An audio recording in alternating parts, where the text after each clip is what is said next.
It was good. I mean, when you start rolling by two of them in one corner, I think we did that once, and so you know it was running good.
At Premier Chiropractic, we are dedicated to achieving the best results possible for our patients through the most cutting-edge advances in natural healthcare today.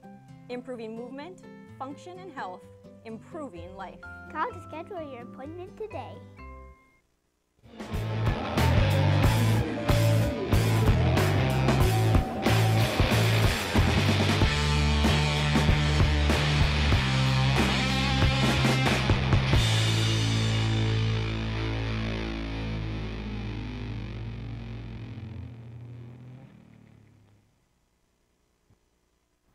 When you're driving, anything can happen. See? So where do you go when your tires need work? Or there's a fluid leak that wasn't there yesterday? You go to Tires Plus. At Tires Plus, we do high-quality car service with trained technicians. We're open late, we're good guys, and we wish we'd have kept the receipt for this car. Thinking service, think Tires Plus.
Number one is in the books of the racing around North Dakota's dirt track circuit. And boy, it was a beauty to kick off the season at all the tracks around North Dakota. Good evening. Welcome in, race fans, to the Pro Style Production offices. This is the Dirt Weekly. Thanks for joining us tonight. I'm Nick Hulberg.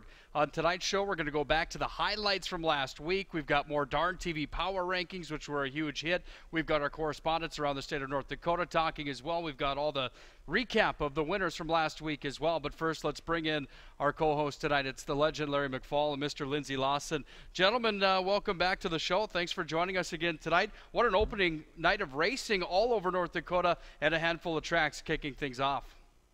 Yeah, I thought it was a great weekend, Nick. Thanks to one of our partners, Darn TV, I was able to watch the Thunder Mountain Speedway in Botno on Thursday night, and then I watched the Dakota Speedway from the comfort of my own recliner on Friday night, and then I got the doubleheader on Saturday. Worked out real good.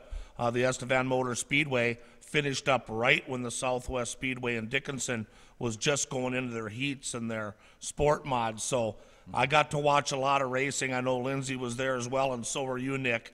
I thought it was just a great opening weekend for a lot of the tracks. Absolutely. Great car counts around the state. A lot of enthusiasm kicking things off. The sun was shining, but there was one problem. The wind was blowing all weekend long. Boy, I tell you what, I was down in Dickinson and up here in Minot, and I think the wind blew 30 to 35 miles an hour all weekend long for like 48 hours. It was, but not enough to deter the fans from coming out. Certainly not enough to deter the drivers from bringing their cars out and getting things kicked off. Saw some good racing around the state. And also, I failed to mention our home track, the Nodak Speedway. We raced on Sunday night. Nick and I announcing that. Lindsay working down in the pits again for the 12S team out of Turtle Lake. And I felt so sorry for those fans in the grandstand in Minot. Once again, that wind's still relentless. And, boy, we had some real stalwart, tough fans that sat through that. We, of course, were in the press box. But opening night, you're not going to keep a lot of those people away. That's absolutely right. that's part of the questions that we had tonight. We are interactive each and every night here on the Dirt Weekly. Just hop onto our Facebook page. Plenty of questions that we'll take tonight from all sorts of people. People are definitely going to like this one. Should dirt track racing be shut down due to high winds like it was that night? I know we talked about it before the show tonight. Lindsay, I think you shook your head right away before the words were even out of our mouths talking about it a little bit. But a question of topic that we'd love to hear your thoughts, lightning, rain, hail, snow. Sometimes we shut it down for that. But when you look at the other stuff like wind, is that really even one that we can talk about? I'm a hardcore race fan, and the only time you shut it down is if people's lives are in danger. Well, we were in danger last year on the tour in Jamestown. They had the warnings, the lightning, the hail came down. We were in the middle of the storm, I think. But the racing goes on as long as possible before, like I say, you don't want to put anyone in danger, especially with lightning. But a lot of people would have been disappointed had these tracks, not raced because of that high wind. It wasn't perfect conditions, as we were talking earlier. Same as golfing. Some days I'm out there golfing when the wind is blowing too hard, and other days I just stay home.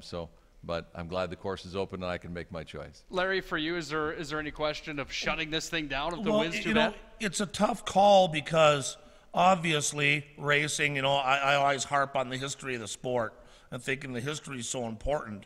Well, it's not like it was long ago, though. These tracks have a lot of money invested. They need to make money. They need to have a good gate. And if they're not going to get a good gate because the wind's blowing too hard, then they've got a decision to make. If we run, we're not going to get a very good crowd. We're just going to get the diehards. So I can see where the decision process for a track might be tough to do. As far as the fans, I think the diehard fans, as Lindsay said, are going to go either way, but there's a possibility that you might think I know it happens a lot in the summer when people are worried about, it had rained earlier in the day, now it's going to be a little cool and wet. Boy, should we run this race? Are we going to lose a lot of money if we decide to go ahead? But I think that also depends on when it is. Right. In the middle of the summertime, in the middle of July, probably a lot different than opening night. Opening night, people want to go. Right. People were there all around the state this weekend. Let's take a look now at some of the results from the tracks around the state of North Dakota. And let's start over at River City Speedway, where they had a full show on night number 1. And when we look at who ends up winning at River City Speedways, Mark Dobmeyer wins the sprint cars. Rick Hamill wins the B-Mods. Late models went to Bill Mooney. Ryan Johnson picks up a street stock win on night number 1 over at the Old Bull Ring. That's a fun racetrack over there, isn't it? Yeah, it's exciting to watch, that's for sure. But I tell you what, Mark Dobmeyer, might as well just leave his name up there. Anytime he shows up, he's the odds-on favorite to win over there. He's got that track figured out, has for several years. And as soon as he finishes racing in Grand Forks, they load things up. He heads down the road to race in Knoxville on Saturday night. So he's been doing that for many years, and he's a top competitor. Actually won a couple of World of Outlaw A-mains in his career. So he's tough to beat over there. Yeah, he is. Wade Nygaard uncharacteristically finishing down in 5th place in that sprint A-main. The Bull Ring, and I said it last week, I'll say it again, Johnny Gibson, the World of Outlaws announcer, that's his favorite track out of all the tracks the Outlaw Sprints go to. It's just so tight and so small, yet it's so many lanes that the racing there can be just outstanding. Right. You saw a peek at what happened in Fargo. Nice to see Red River Valley Speedway back in action. Modifieds went to Austin Aronson. Tim Church wins the Hobby Stock. Sport Mods went to Jesse Skolicki. Tim Brockhouse wins the Legend. Stock Cars went to Corey Van Mill. There were some gentlemen from our neck of the woods that made their way over to Fargo on opening night as well. Anybody from around here have a nice run over in Fargo that you know of? Yeah, our correspondent from Dickinson, Luke Krogh. Congratulations on a 3rd place finish there. And then Philip Keller, who races a lot in Williston and sometimes in Minot. Philip came across in 5th, and then Kelly Henderson and Eric Laudenschlager also down there. Henderson taking 6th. And Laudenschlager 7th in that first A-main of the year. Let's head down to Jamestown now in the next one of the night. Jamestown gets their action underway. Modifieds go to Lucas Rodine. Ryan Lair wins the B-Mods. Pure Spocks go to Jason Miller. Street Stocks go to Johnny Carter in Jamestown. Lindsay, we talked before the show tonight. Boy, the Hot Rod Hellebust had some bad luck there. Walk us through what happened on the back end. He led a majority of the A-Main on opening night in Jamestown. Yeah, I spoke to him a little bit on Sunday night down at the Nodak Speedway, and he said his car was good, and he was leading the A-Main down there in Jamestown. And during the caution flag later in the race, he felt the rear end being loose in the car, and of course that means it's something with the panhard bar or the panhard bar mount has broken and let loose, and indeed it was the mount that was on the pinion of the rear end had actually broke right in half, and that's something that he or I had never heard of, but it broke right in half, and that ended his night. Unfortunately, had to pull out of the lead on the caution flag and take it in the pits, but he was fast down there, and he was having a good run.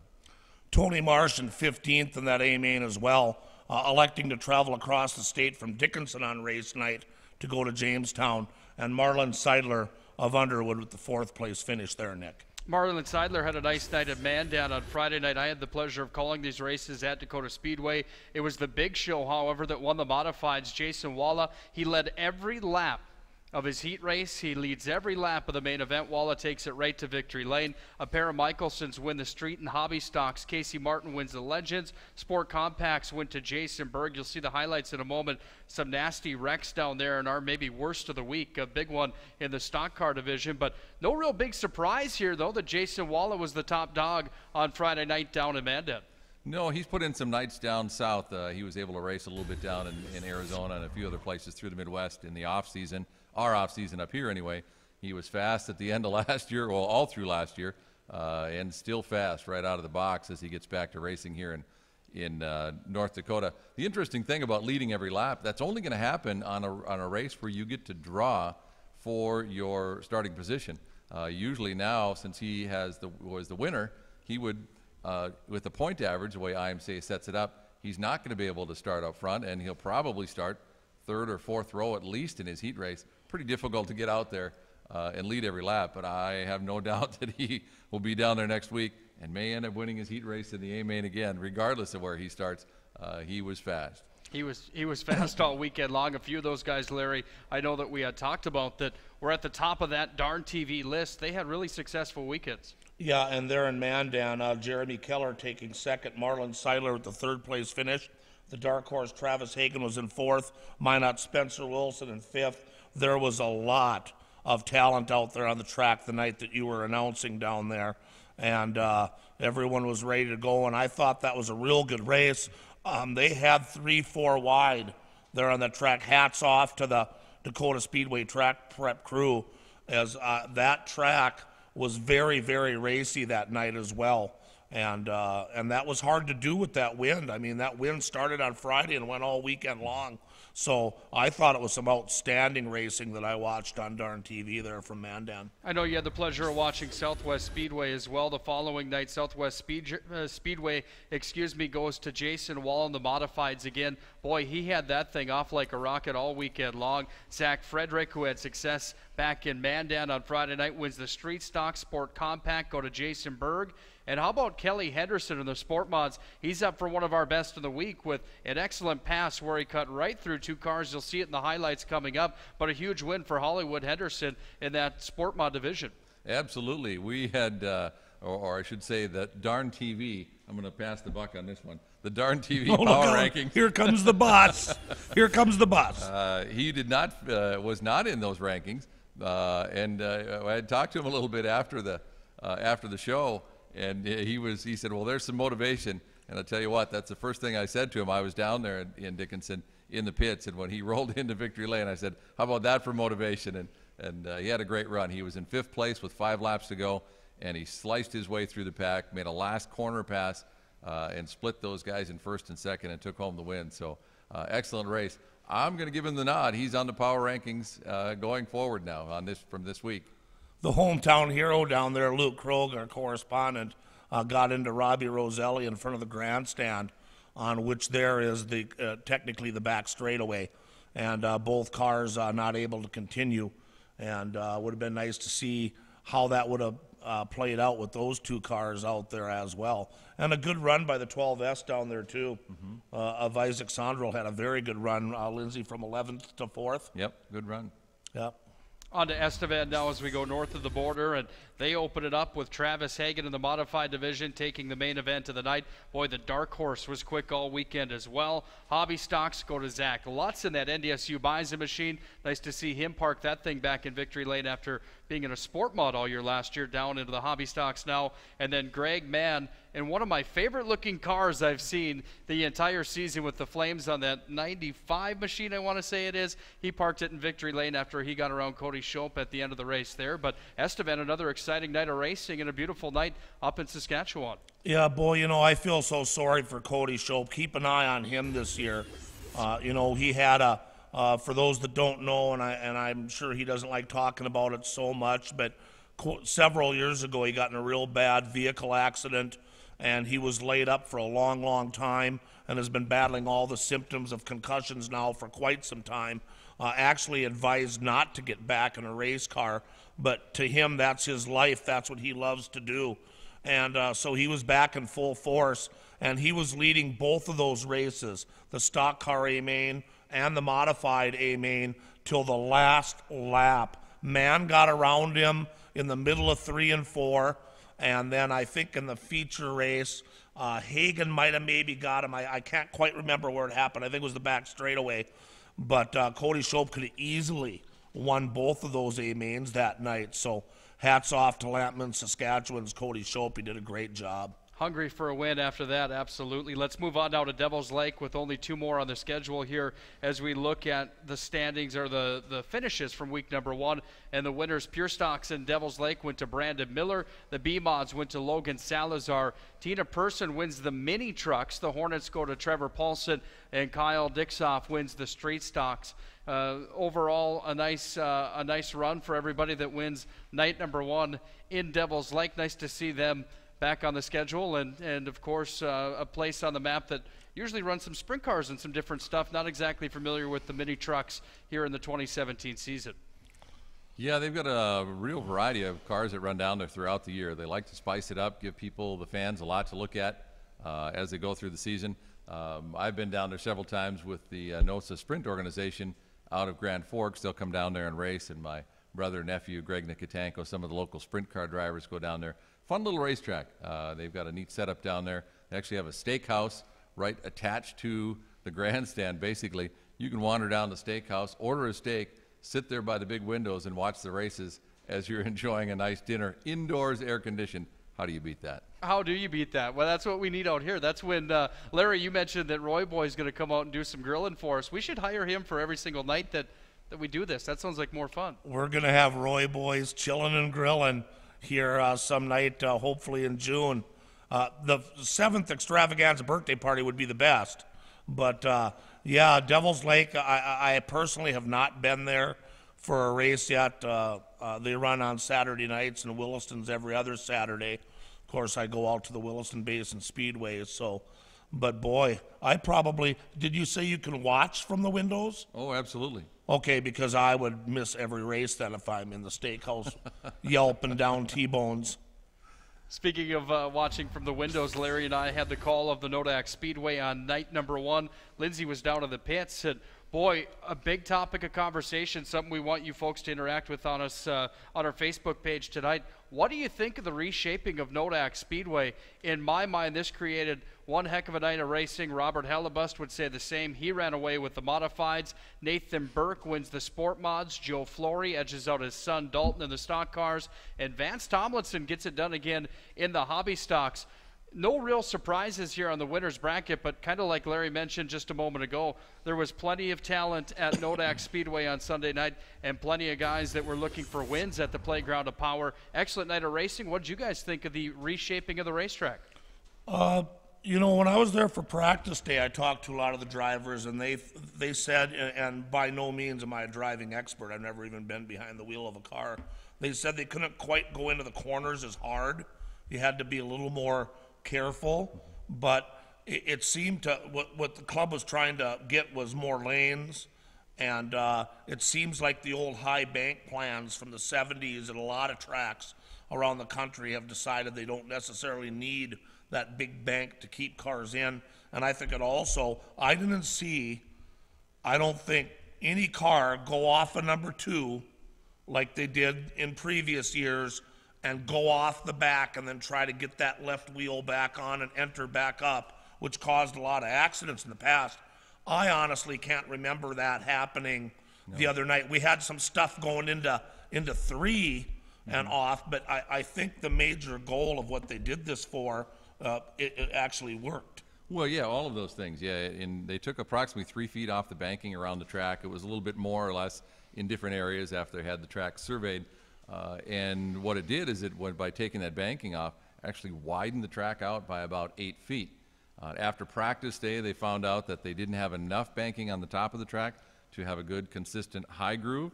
So they did a little more reshaping between practice day and night number 1. And I think it was a home run. They've done a great job out there. And of course, when you're battling the wind like that and the heat and the sunshine, it's tough to keep that dust down. But overall, they're moving in big steps in the right direction, in my opinion, and a lot of the people down in the drivers in the pit area. Yeah, hats off to the racetrack prep crew at Nodak Speedway for what they did. That win, like you were talking about, Stu came up to me earlier on in the night right after that drivers meeting, and he was just covered. It looked like he was in Desert Storm, you know. He was just covered in dirt and stuff already. He said, "This is the dirtiest I've ever been in all my years at Nodak Speedway." I said, well, let's not get carried away, but he definitely was dusty, and it was one of those nights that it really wasn't a whole lot of fun being down there, but great night of racing and great job to everybody involved keeping that track the way it was. When we come back to the Dirt Weekly, we've got the highlights and the interviews with some of the winning drivers from around the state this weekend, and then, of course, all sorts of good stuff coming on tonight's show. More Darn TV Power Rankings. They were a big topic of conversation after last week's show. Interact with us tonight on Facebook. Let us know what you think, if we're on par with the Darn TV Power Rankings or not. Up next, the highlights and the interviews after the wins last weekend. This is the Dirt Weekly. The Nodak Speedway, the playground of power, invites you to a special night of racing. This Sunday, May 14th, is Mother's Day at the races, where you can win amazing gifts. Door prizes, including flower bouquets and jewelry, will be presented to 3 lucky winners at intermission. The night's racing and door prizes are presented by the Flower Box and Riddles Jewelry. It's Mother's Day this Sunday, May 14th at the races. The Nodak Speedway, the playground of power. The ground is already shaken.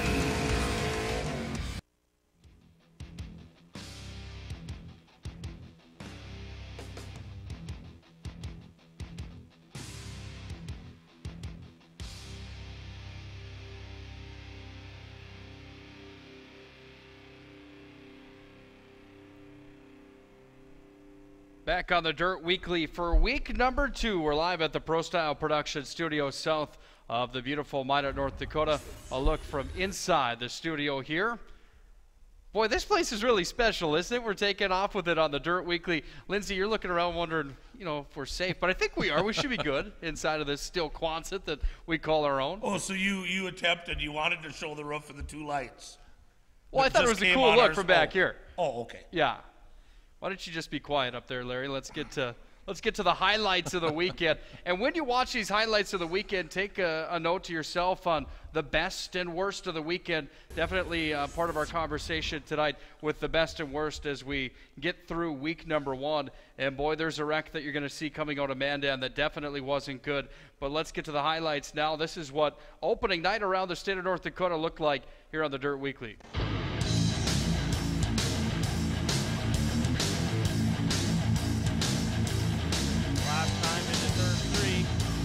Out of turn 4, feature winner, Adam Goff. Bookie in the number 3 spot, Baller in the number 4 spot, the 21 in the number 5 spot. TC Shellhammer looking for the number 5 spot. Shellhammer's looking for a top 5 finish yet this season, or tonight. The race is not in the front of the pack. The race is for the number 5 spot between the 21 and the 81. And your feature winner, the 5F, is Zach Frederick.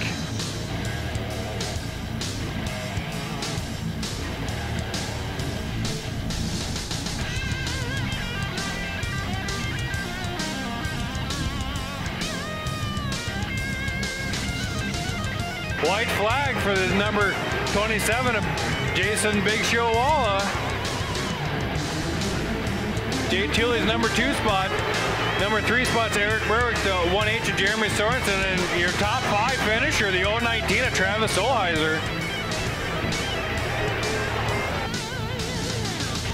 And the checkers go to car number 22. Aaron Turnbull, Joey Galloway having a little fight down the back straightaway now through corners 3 and 4.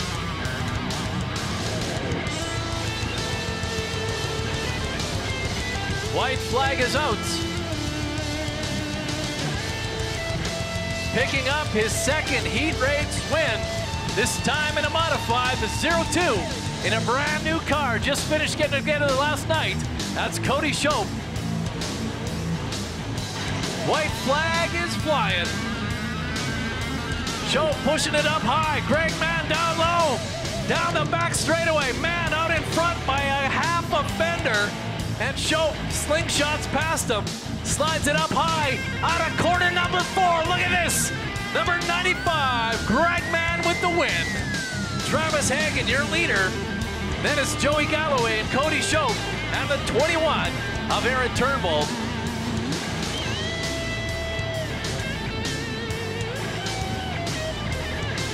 Coming out of corner number 4.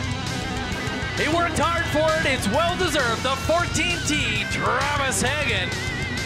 Followed by Joey Galloway. And the 21 of Aaron Turnbull. Middleman, he's the point man of the 17 machine. Nice with the race car up on the front. Oh, Barrett Berg. Oh, Nottingham caution. Oh, we got a bad wreck here right in front of the ambulance. That was an absolute melee. Now they go to the back straightaway. The top 4 advance. Those positions are spread out from the rest of the field. This one's all but over if they can hang on to what they stand now. And it's Robinson that's cruising. Will he be a favorite for the A-main? I don't know. That might be a stretch. He goes up around the top. It's Corral down on the bottom. And Johnny T passes him for the checkered flag. Flagman shows him one more time by. White flag is in the air. Hapke and Weiss. Photo finish. Get the camera phones up, kids. This could be good. It's Weiss on the inside. Hapke on the outside. Final 2 corners work out. There's somebody sitting there in corner number 4. Yellow flag comes out. There's the white flag for Walla. Keller in the mix, but he's so far back without a caution. This one's over. It's Keller in second, then Seidler in third. The dark horse, Travis Hagen in fourth, then Spencer Wilson. That's the top 5. Modifieds on night number 1 are going to go to the big show. Jason Walla from start to finish, wheeling and dealing. Markham up some points and right of a check. He wins Dakota Speedway night number 1. The white flag comes out for Tomlinson. Oh boy, hang on tight. Here we go. Down the back straightaway. Into some lap traffic they go. Will play a factor now as Tomlinson trying to hold off Dana Brandt. Brandt just has it wired to the floor again. Tomlinson on the outside. Brandt on the inside. Drag race to the finish line. Tomlinson. You can see the celebration from inside the car. Launchlonger and Roselli both with major troubles. Burke, he's let this thing start to finish tonight. Can he hang on? Cat Stratton. One more opportunities. They start in the corners 3 and 4. Out they come. Nathan Burke in the wide 10. He says, why not? How about another feature win? Burke in first, Stratton in second, Conway third, Sondrel. And then Matt Lazat in the top 5. Hang on, this is where it gets interesting. Flory taking the outside line around. Can he get around? County Senior putting up a fight. There's a car spun over in corner 2. Will it draw the caution? Yes, it does. Flory avoids it. Edler not done with him, though. He's going to send one of his own up into the number 2 spot. 4 laps remaining on the Concrete Mobile scoreboard. Hellebuck still out in front. He didn't lose anything on the restart. He might have got quicker. Medler's had a couple top 5 finishes the last few nights. Somebody's off on the back side of the racetrack. We're going to remain under green. There's the white flag. Let's get her done, Larry. Take us home. Medler left chance to try to dice down Hellebuck. They go down the back straightaway. The yellow will come out. Unfortunate way to end the final night of racing on opening weekend. The yellow light came on. Some controversy at the end of Nodak Speedway's opening night. And that's what makes it fun. There's the highlights from the opening action of the opening nights from across the state of North Dakota. Larry, I know you wanted to touch on Thunder Mountain Speedway up in Botno. They got off and racing last Thursday night. They race again tomorrow night, and a pretty good showing up at Thunder Mountain last Thursday. Yeah, they had a good showing.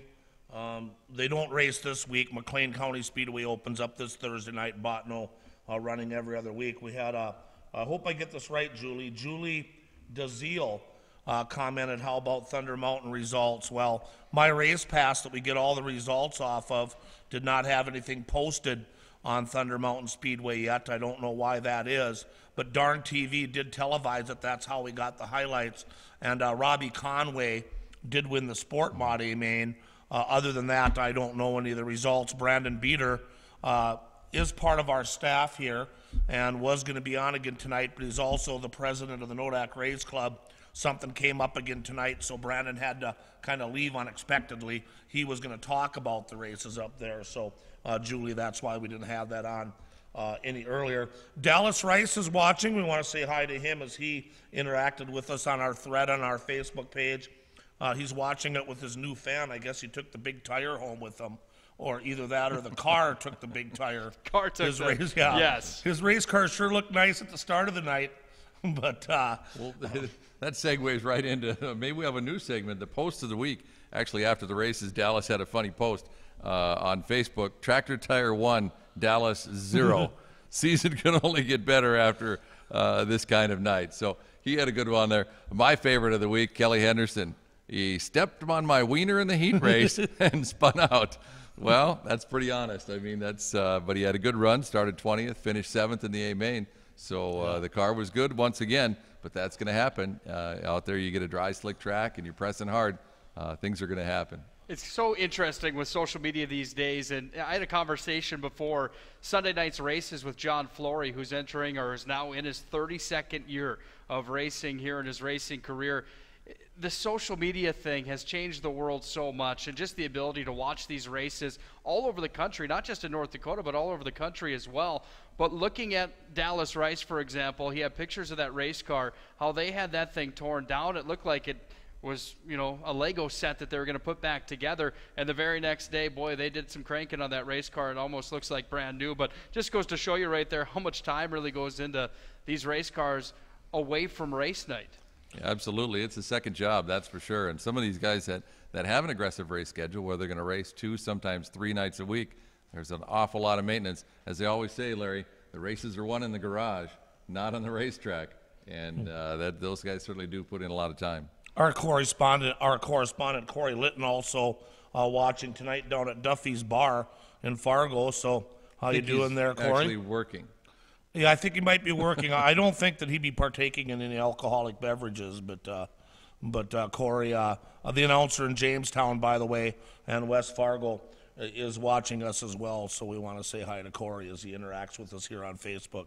Time for the videos of the week, and our correspondents are included in some of those videos. Luke Kroll from Dickinson checked in. Corey Linton down in the Fargo and Jamestown area checked in as well. You're going to hear from Joe Flory after his win at Nodak Speedway. Did you know that 10 years in a row now, Joe Flory's won a main event at Nodak Speedway? Keeps the streak alive, and pretty hats off to Joe Flory. That's impressive. That's easy to believe. He's always been a tough competitor for many, many years, so not hard to believe that one. And he's a pretty good teacher, the way it seems, because we talked about it a little bit. We were going to have that as one of our topics tonight as young drivers. How long does it take to move on up to the top? Dalton Flory, with Joe's tutelage, is just a premier stock car driver in the whole Midwest. And at such a young age, it's just amazing. The Flory family racing for a long time. Well, that question came up. I happened to have dinner with Darryl Bauer, longtime racer from down in the Mandan area, and I said, did a lot of guys, come out of the box, as you remember, and do real well? He kind of shrugged his shoulders, and I went, oh, so you did pretty well when you first started? Yeah, I won the Stampede my second year racing. So there are a few guys that some of them even retired racers that came right out of the box, just like these young guys now, and started off a great career. Let's hear from you fans at home. Any more memories like that, or who are the people that you can think of that were great right from the beginning. Guys like Dalton Flory that have absolutely just dominated. It's time for the videos of the week. We'll take a lap around the state with our correspondents. We'll also hear from the winners after some A-mains and some fun stuff to start it off with here.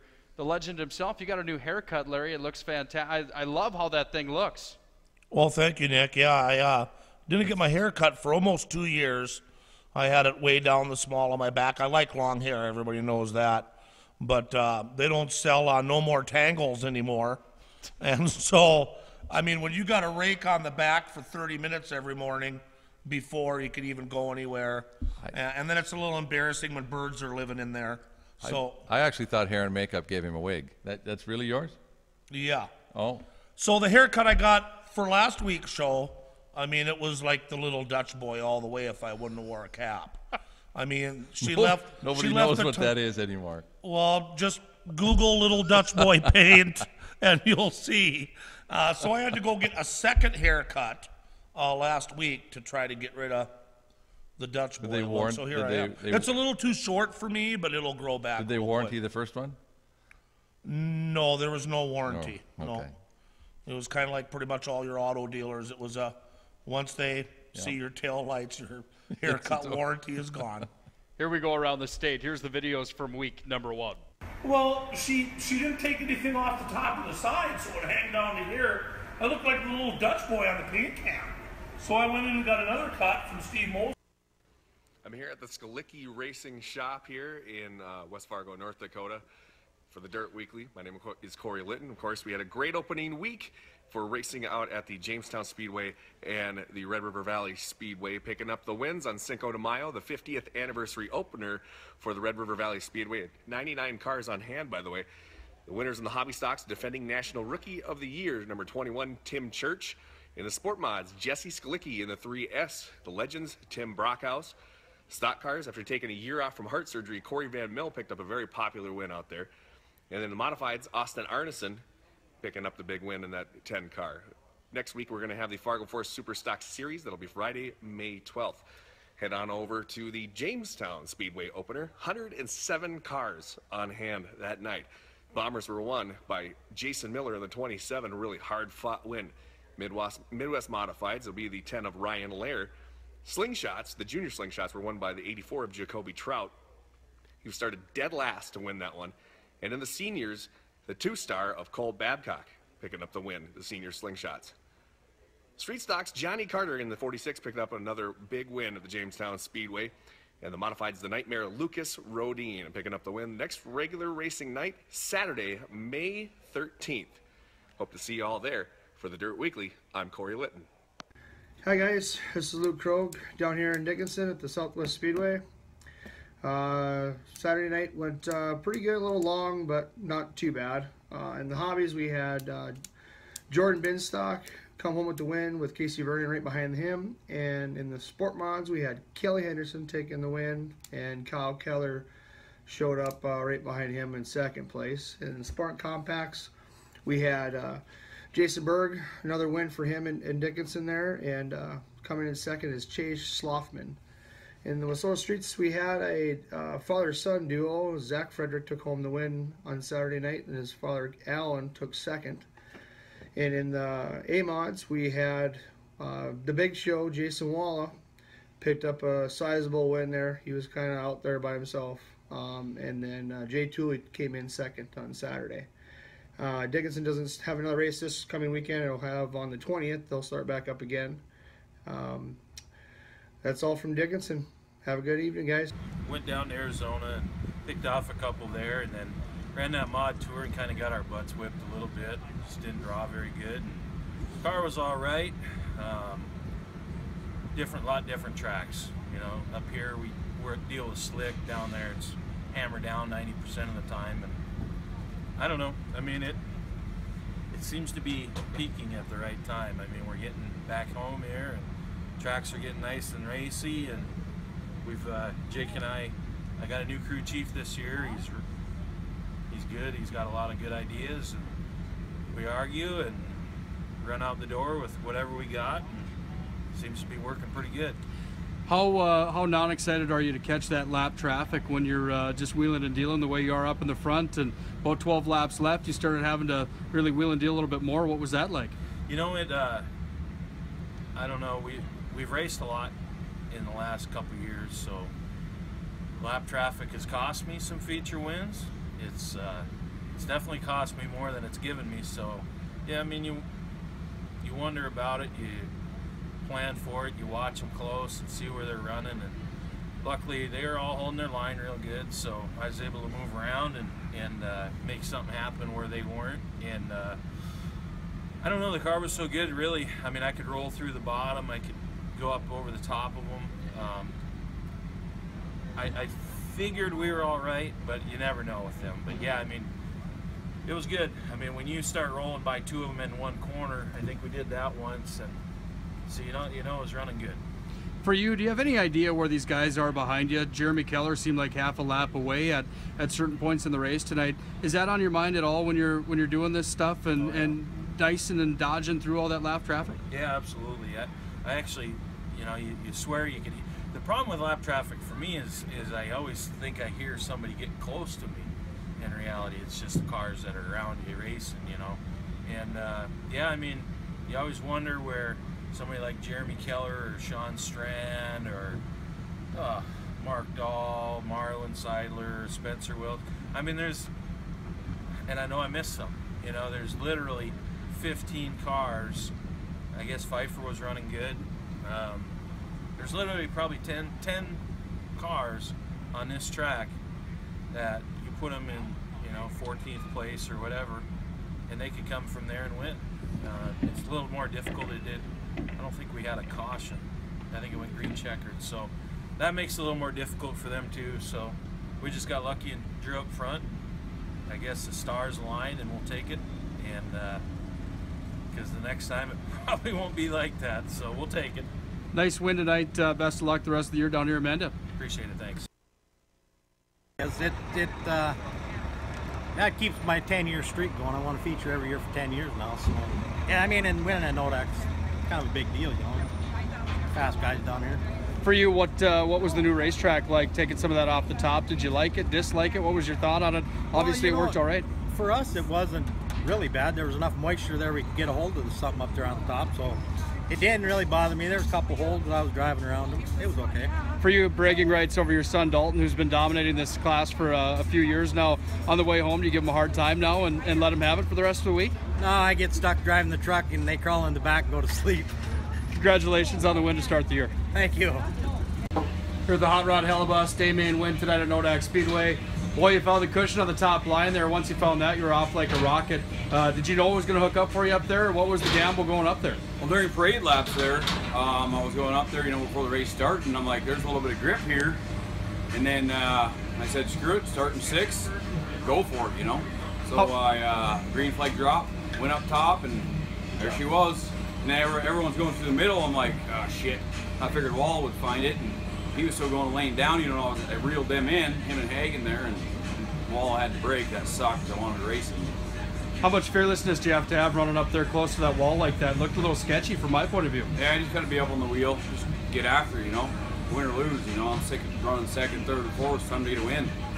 Had some bad luck last night. You get a win tonight. What does it mean for you having a win here? Obviously, it's the way you want to start your season. Yeah, you know, it's my home track, and last night we had that bad luck. We were winning, leading the main there in Jamestown and broke a pinion plate, so that sucked. But winning here means a lot because all my fans and shit are here, so it really means a lot. Who do you thank for the getting this car ready and cars ready to start the year here? Yeah, my dad, my brother, and all my sponsors. Troy Arnson with STTS, Niffin with Tough Trucks, Andy Tufflin with Tuffy's Pump Shop, Dave Hoybe with One Shot Welding, Chad Johnson, Fast Energy Services. Congrats, celebrate now, huh? Have a beer and go to work tomorrow.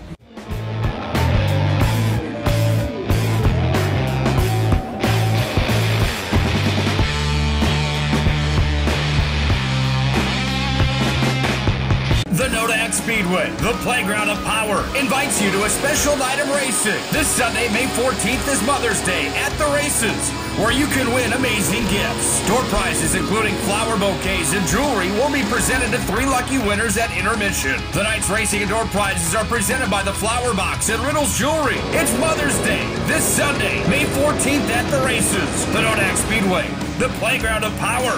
The ground is already shaken.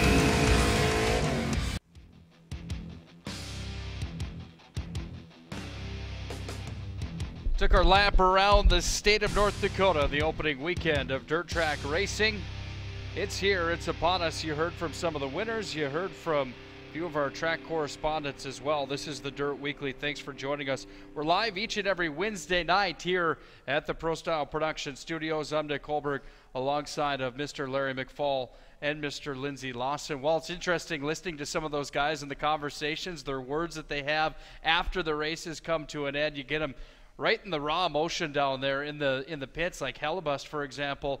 He was in the claim area, in the area down there with the tech inspection, and it was just interesting. That yellow flag came out with 2 laps remaining in that feature race, and that put a whole spin on the way those guys were going to finish. And I tell you what, you want to see a bunch of dogs ready for a dogfight. That's talking to the tech inspector and trying to figure out where they're going to fall into line after the race came to an end. But yeah, interesting stuff. Any big takeaways from what you guys saw from the gentleman that we heard from on the Dirt Weekly's lap around the state? Well, pretty impressive. Joe Flory, 10 years in a row, taking home an A main here at the Nodak Speedway. So that's a testament to the hard work that he puts in and the good job he does out there on the track. And it seems like we've got to get our bleep button fixed if we're going to interview Hot Rod Hellebust again. But we'll work on that. But he's always colorful. I tell you what, he shoots it straight. You got to like that guy. He's a lot of fun to be around. He's a good race car driver, too, of course. Nice to see him get a win at the playground after it's been a little while for the Hot Rod and that 9H machine. One of my favorites all the time. And the big show, the interview from down in Mandan. You know, Jason Walla, it was about 6 years ago. Not really a household name in the modifieds. But now, one of the front runners. The guy has put a real great program together. And now if he's got a new crew chief that's even doing above and beyond what happened last year, I mean, he's just put together some real good races so far. He had bad luck in Minot. He was going for 3 in a row in that feature race, and the track did get a little rough, as Joe had mentioned, and you'd asked Joe Flory about that, and it seemed like early in the race, Travis Hagen kind of hit that hole in corner 1, and the big show was right on him and couldn't brake in time, and hit the rear end of Hagen's car with the front of his 27W, and that took him out of the race, or he might have went a 3-race sweep on the weekend. So all those winners well-deserved. It's not easy to win at the Nodak Speedway. No, that's for sure. Yeah, and that's why Joe winning again now for 10 years in a row at least is just an unbelievable accomplishment. Yeah, pretty awesome for Joe Flory, and to do it in front of your son the way he did it this weekend. I like the question about the bragging rights. I asked him, no, Dalton and the guys just go to sleep in the back. That's kind of the way to do it, huh? If you're the young gun the way he is. That's usually how it works. When the second generation comes up, they usually take the easy road, and it's the first generation that's wheeling the vehicles back home after a long night of racing. Time for the best and the worst of the week. And by the way, we are interactive on Facebook all night long, each and every night when we do the Dirt Weekly. When Larry McFall had this idea and brought it to me that this is what we'd like to do, that was one of our big topics of concern, is how do we interact with our fans across the dirt track nation, and especially in North Dakota here. So make sure to send us a Facebook message, comment on Facebook. The best and worst of the week was a conversation that I started on Facebook earlier this week, and boy, let me tell you, there was definitely some feedback on the best and the worst. For you gentlemen, do you have a best? Do you have a worst of the weekend? Let's just go around the horn and hear what those might be. Well, the simple best and the best of the best is its opening weekend of racing. And we had great car counts, a lot of support from the fans, and some great competition. I mean, that's for me, that's the best. Things were going, getting going, and things are looking good again for another great season. The worst, probably Barrett Berg down there in Mandan, taking that nasty tumble. I believe that was the first lap of the first heat race of the year for him, and went off the track and unfortunately took a nasty tumble right down. That's right in the entrance of the pit area down there in Mandan. They have an outside pit area down there, and he tumbled right through there. Actually, one of the springs from the rear of his car came out of the car and went through the side of the trailer of the Dakota Trackside trailer sitting down in the pit area. There's 2 big holes that are now patched with duct tape. And so, yeah, that was a little scary, not only for him, but everybody around that as that car came tumbling into that pit entrance. Can we agree worst of the week is that wreck right there? I'd have to say so. And that's a real unprotected area that happens out there, and people kind of mill around there quite a bit. You know, they're doing a candy toss right at that old announcer tower. They're very fortunate that nobody was, you know, physically involved in that, getting hit. So yeah, definitely whenever anybody rolls over like that, that's the worst. I have to give an honorable mention of the worst of the week to the wind, though. I mean, you know, that it did kind of buzzkill some of the racing. Well, people she didn't take it around. What's going on there That's now, Nick? That was it. Look at the wind did to my hair. See, that's the wind. Look, I didn't want to get rude with this, but my worst of the week, it actually should be the best of the week, because the worst of the week was that haircut you had the week before, and that's why I wanted to play that for a second. I mean, geez, oh, Pete, that wasn't good. How many people do you know don't get their haircut for a year and then get 2 haircuts in a week? It was awesome. This guy. All right, let's move on to the best of the week now, and the best of the week is one that definitely can bring up a topic of conversation again here. And when you talk about the best of the week, all sorts of different stuff comes to mind for me. How about the parade lap at the start of Nodak Speedway on opening night? Larry, fantastic job remembering some of the racing names, and racing fans that are no longer with us. Brings a tear to your eye when you talk about it with the way you went about doing that. Fantastic. That's in my conversation for it. The Dark Horse was really good this weekend. Walla was really good this weekend. That pass by Greg Mann on the final lap of the stock cars up in Estevan. Kelly Henderson makes a pass that was pretty darn good. There's just a bunch of stuff there on the best of the week. Gentlemen, if you have to pick one, what's your best of the week? Well, I think I already touched on the best of the week. I mean, it's opening weekend and great car counts and the weather, for the most part, cooperated. The Twite family wanted to do something. They wanted to do the missing man formation with the 2 Twite brothers, and then of course Michael Venice is a real close friend of that family. So when Nodak Brandon Beater came and told me to do that, I said, well, you know, I always try to keep track of any family, Nodak Speedway family member that might pass on during the off season, and I try to catch it as well as I can, looking at the obituaries throughout the winter. Sometimes I miss them, sometimes I forget to write them down and I forget. But those ones that we announced off were longtime fans, and a Hall of Famer, Billy Riem, passed away. Ralph Johnson, I remember him in his red, white, and blue 135 coupe that used to race out there in the hobby class. Maybe it was a 185, but I think his number was 135. He was 88 in his later years. Was 188 and then 88. Yep. Yeah. So I hope I didn't miss anybody, Nick, when it rolls into that. But I think that gives everybody every year a warm feeling about you know, the Speedway cares about these people and these families that compete. And once again, for those watching statewide, our home track is the Nodak Speedway. We're out here on the western part of the state. We're hoping that we can get some video of the action in Grand Forks, Fargo, Jamestown. We'll talk to our correspondents to see if we can bring that in better, because I don't want people to think we're real one-sided on just this part of the state, but we don't have the information and stuff out there, and that's why we need people to help send us stuff so that we can keep everybody posted on what's going on. One of the big reasons that we want to do this show is this history segment, and something that you mentioned. I know you don't know the history about these other tracks, but what you guys know about Nodak Speedway and the old school racing. I mean, we could talk for 20 minutes about this picture right here. July 1969. What do you guys see when you see this picture? I mean, there's plenty to talk about when we have our history segment for week number 2. Well, for one, I think I can see Larry sitting down in the bottom of this grandstand down there, his hair flowing in the wind. And trying to catch mud balls. Right. Yeah, this was always fun when they ran the half-mile track at the state fair. Yeah, and of course they're coming out of turn 4, and as they went down into turn number 1, the state fair was set up. Well, there's all the lights and the glare, all the neon lights down there, the Ferris wheel and the other rides going on. My dad, being a race car driver during this era, he said you would drive down in there and you couldn't, the glare was so bad. They had a whole different generation of goggles that they used to wear that are not as nice and clear as the tear-offs they have nowadays. But as they charged down in with the glare of the lights when the state fair was here and the sun went down, he said it was just absolutely blind going into that corner. You'd go down the back straightaway, and literally there were light fixtures. The light poles at the end of the straightaway had a 100-watt light bulb in them, and you'd kind of aim. I remember him telling me you would aim for that light bulb down at the end of the straightaway, and you knew that's where you had to let off and start negotiating turn number 3. As you can see there, the number 4 corner there is about where the open area, the Flicker Tail beer garden is now. And in the middle is the old quarter-mile track.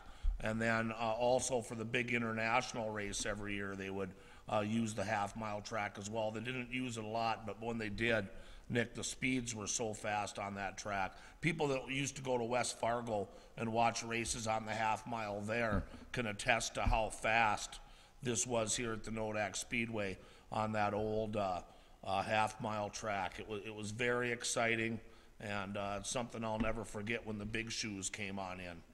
My big question, again, after what we saw last week in the picture from, was it last week or the week before? Had to have been last week. This is our second week, of course. But when you look at the infield, wow, the safety here on the infield, they're just standing behind one rope inside the infield. I mean, that's crazy stuff. Yeah, there's no rope. There's that's just standing there, and that's something obviously has evolved as time has gone on. That people have learned that things can happen in a hurry. A wheel can come off, 2 cars can get together, change direction in a hurry. That's why things are a lot different nowadays than they used to be. But everybody had a pretty good sense of safety back in those days. They felt nothing happened, so we'll be okay here. And we're proud to announce here at the Dirt Weekly as well that coming up on the 31st of May, which is the weekend right before our first time that the sprints hit the track here on June 4th, we've put together a great night for you fans. I've got Andy Nicotanko and Lindsay's father, Jerry Lawson, coming in studio to talk about those days, to talk about rope seat belts and 55-gallon metal drums for seats in their cars and whatever else. I mean, it's just so amazing talking to these guys. And when I called Lindsay's dad and asked him to come, he was all for it. I went and visited Andy Nicotanko, who's still working, by the way, at Bray's Saddlery in Minot. I'm 58 years old, and I don't feel like working anymore. And for Andy at his age to still work is amazing. And to get those 2 guys in here is going to be just outstanding. And coming with, in tow, is Kevin Lawson, Lindsay's brother. He's driving sprint car now. His son, Dusty, will be here. They're bringing a sprint car. And Greg Nicotanko, Andy's son, will be here as well. So our show on the 31st is going to be just awesome. Andy Nicotanko, of course, a member of the Grand Forks Speedway, which is now the River City Speedway Hall of Fame, and also a member of the Hall of Fame here in Minot. So's Jerry. It's going to be great to talk about those days that you just had up on the screen. And Lindsay, I'm really looking forward to. Well, I asked Lindsay if he wanted to ask Jerry, and he goes, "You ask him." So I go, okay, let's bring him on. But I'm really amped up about it, pretty excited. No, we could, 1 hour segment wouldn't be enough if we got those guys going on stories from back in the day. I've heard many of them, and they're entertaining no matter how many times I hear them. They're fun to talk about those times. Interesting after week number 1 here on the Dirt Weekly with the advancement and where we're going with this thing. Fantastic work, Larry, getting that stuff lined up. We're going to have all sorts of fun. Here's been the topic of conversation on the Dirt Weekly after our first week. Darn TV Power Rankings, where drivers fall into place, where they fit. This is how we'll end the show again tonight as we take a look at the Darn TV Power Rankings. These are from last week. These aren't the new ones. They're going to come out every other week. unless we can talk Darn TV and those boys into getting those to us every single week, which I think as the season continues we might be able to do so. But let's just take a gander at these and see if there's anything that needs to change after week number 1. IMCA Hobby Stocks, Birch, Tomlinson, Brandt, Runge, Raynard. Watch list was Haas, Adam Goff, Jason Ruby, Landon Runge. Boy, there's a lot of names on this list that you really can't go wrong in my mind with what I see here. But just to play the game, is there anyone here that needs to be removed or added to the list after week number 1 of racing? Boy, I don't think so. You could take that top 5 and you just say, there's your top 5. Not necessarily here's 1, 2, 3, 4, 5. But that, those all those drivers right up in front and competitive right out of the box on opening weekend. So I don't see anything there that really needs any adjustment. Like I say, putting Vance Tomlinson winning the A main at the Nodak Speedway possibly would maybe put him up on top of that. Those rankings, as my understanding, Brandon put those together. He took the average finishes of the season points of each of those drivers and kind of did the math on those and came up with those. So, but pretty accurate on all those guys in the hobby stock division. I'd have to agree, but I did want to once again reemphasize that I said that Katie Vondell would finish in front of Jason and Minot. And that's her husband, for anyone that doesn't know. So, just so you know. IMCA Sport Mods. Robbie Conway wins the opening night of the season in this neck of the woods up in Botno at Thunder Mountain Speedway. He was number 1. Lautenschlager number 2. He didn't have the best weekend that maybe we thought he'd have at some of the other tracks. Still did all right at Nodak Speedway. Roselli 3. Brock Beater number 4. Luke Krogh out of Dickinson and 5. Watch list Stan Tomlinson, Brady Biella. If there was one of these slides that's going to shuffle for me a bit, it might be this Sport Mod division. What do we change here, and who do we see moving maybe next week when Darn TV releases power ranking number 2? Well, yeah, just going on a 1 week, that's a difficult thing. But if you do take a look at just 1 week into the season and not counting last year, and we just start fresh, Robbie Conway winning and then finishing 3rd in Minot. Eric Lautenschlager having some tough luck in Minot, finishing outside of the top 5, I believe, in Dickinson. Robbie Roselli also tough luck, couple of DNFs there. Brock Beater only raced in Minot, and Luke Krogh, of course, a DNF, unfortunately, down there in Dickinson, had a nice run down in Fargo, the Red River Valley Speedway. So there's some things shuffling around there. And of course, my pal Isaac Sondrel, 4th place in Dickinson, 4th place in Minot. If he runs 2 races and he's 4th, I'm going to throw him on the list.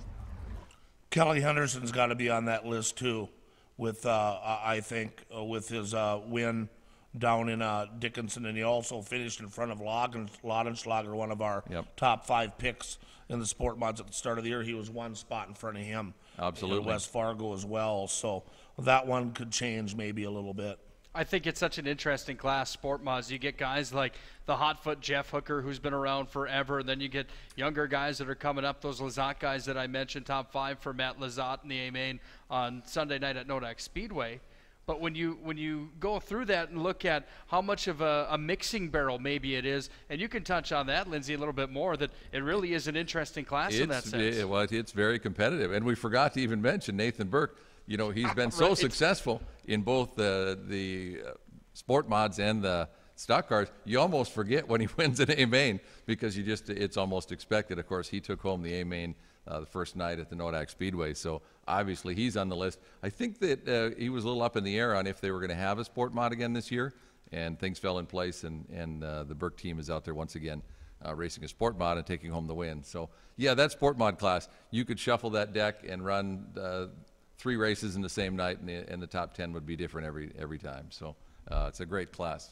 Makes for a lot of fun. Let's look at the stock cars now. One that was mentioned to me that we didn't have on the list was Austin Dole from Estevan, and a gentleman that had all sorts of wins last year. He's not even mentioned here. Dalton Flory 1, Swanson 2, Greg Mann 3, Burke number 4, Ellis number 5, Joran Boyce, Scott Yale, and Joe Flory on the watch list. What shuffles here? Who moves in? Who moves out? Where do you see this thing going for Darn TV's second power rankings coming up next week? Well, Ellis struggled a little bit last week, Nick, and so he might maybe be on the bubble a little bit. And I don't know if he's going to be full-time all year or not, but Cody Shope, you have to count Cody Shope in the equation if he's going to stay in that stock car all year. I did see something on Facebook. Well, in this world, we always say anything's for sale. But I did see that he's trying to sell the stock car. He might maybe just be concentrating on the modified. But Cody Shope is somebody that I think that you have to watch in that division. Yeah, and I think we'll take Joe Flory from the watch list, and we're going to slide him right up into that top 5, firmly in the top 5. And now, of course, this weekend, Saturday night, they go to his home track, Williston Basin Speedway. So, yeah, it's like I say, that's another class. You could take the top 10 cars and run them 3 times in the same night, and it wouldn't end up the same. Same with the modifieds. Let's look at the big dogs now and see where they fall into place. Boy, the Darn TV boys sure look pretty smart with Wall at the top of the list. He was a clear favorite after 2 nights of racing, wins his heat race at Nodak Speedway, has some bad luck on lap number 4 maybe, where he gets into Travis Hagen in a bumpy corner 1 and 2 at Nodak. He does not finish. Wall is number 1 on this list. Sean Strand didn't have a great night in Mandan on the opening night on Friday night. Mark Dahl, he was all right. Travis Hagen was big on the weekend. He's number 4 on this list. Jeremy Keller, second place finish in Mandan. Seidler, Wilson, Peary, Flory on the watch list. What shuffles here? Who comes out? Who comes in? What do you guys see shaking and baking here with the IMCA Modifieds? I don't know, Larry, pretty solid list, but I don't see Hot Rod Hellebust on that list. We're going to have to throw him in as one of the people to watch also. But, you know, tough to beat. You know, Jason Walla comes out. The Big Show wins 2 out of 3 over the weekend. Certainly deserves to be on the top of that list. I don't think there's anybody that shakes out of that list, but if you're able to come out opening night at the Nodak Speedway, win the A-Main and the Modifieds, we're going to drop the 9H on that list also. People have to realize that this is a real hard thing for Darn TV to do because it's so, all the classes are so competitive. Everybody is so close that it's just so hard to try to pick 5 cars out of everybody that races modifieds and try to come out with, you know, your top 5 list. So I think I'd leave that pretty much the same for now. And then once next week and they start lining them up by point average, I think then it's a whole new game. So I think that's going to also be very, the straight up starts will no longer happen. Kit Kat. Well, I didn't see that Lindsay brought you any mini Kit Kats tonight, so you got the bonus bar. But how did he do tonight, Lindsay? I mean, where are we at with the mini Kit Kats? Well, once again, I think we're going to give you a 4 out of 5 mini Kit Kats tonight. You know, that's you're right up there in the top. We're still, you know, in the power rankings for the Kit Kat. Well, hold off there, young grasshopper, because we have 2 more pictures that we need to show the fans before we sign off. Just random shots that I picked off of Facebook. Neither one of them said where they were at, but I think they're interesting pictures that the fans can take a look at. I'll just put you on the You Owe Me Kit Kat list. As you folks are looking at that, they didn't say where this was, but it's quite the unusual stack of cars. We'll check and see if we can find out where it is. Maybe somebody interactive will let us know. And before Nick pulls the plug on this show as well, pretty excited for the 24th. We talked about the sprint car guys coming on the 31st, but we've got Women in Racing coming here on the 24th. Mackenzie Fall, Mackenzie Baker, Katie Ruby, and Alexis Rolson will be here live in studio to talk to us a little bit. That last picture that he just had on of the flagman, I don't know if you... The flagman is airborne after they crashed into the flag stand. Once again, they did not say where this was. And, you know, hopefully he's okay. I would hate to be showing this if we find out that this didn't turn out very well for that man. But it's just an unbelievable racing photo. And I just thought that we should put that on there. That is incredible. That's going to do it for night number 2 of the Dirt Weekly. We sure appreciate you for joining us. Closing thoughts, gentlemen? Do you have anything special before we head into another action-packed weekend? The beauty of Wednesday night is all of a sudden tomorrow night we're racing Botno, and we're right back at it all around the state of North Dakota again. Hop on the merry-go-round. Here we go. McLean County Speedway actually tomorrow night in Underwood. Botno's off this week. They race every other week up there. I don't know, is the 12S machine hitting the track at Underwood? It's time to put the seed in the ground, and being a farmer. He's playing farmer. Yeah, you gotta do the work before you can play. So you've got Thursday night off. I've got Thursday night off this week, it looks like. Saturday, I'll be heading to Williston to announce at the Williston Basin Speedway. Big opener out there. Pretty excited about it. I will be the correspondent out of Williston. Hopefully I'll get some sort of video. Well, we'll get the video from Darn TV as they're coming up to televise that. Playground of Power on Sunday. All the other tracks should be going. Cheyenne River Speedway will get going this week. Wishick will run for the first time at Tri-County. All the other tracks should be going. So, and now it's the time. Here we go. Thanks for your work tonight, guys. Special thanks to Mason Aaron Racing Videos helping us out tonight with some video. Thanks to Darn TV as well. Leaf Blocken was here tonight. Good friend of ours helping out the Dirt Weekly each and every night. We'll see you guys each and every Wednesday night right here at the Dirt Weekly. Thanks for joining us tonight from the Pro Style Production Studios. This has been a presentation of Pro Style Production. We'll see you next week at 7 p.m. if we don't see you at the track right before then.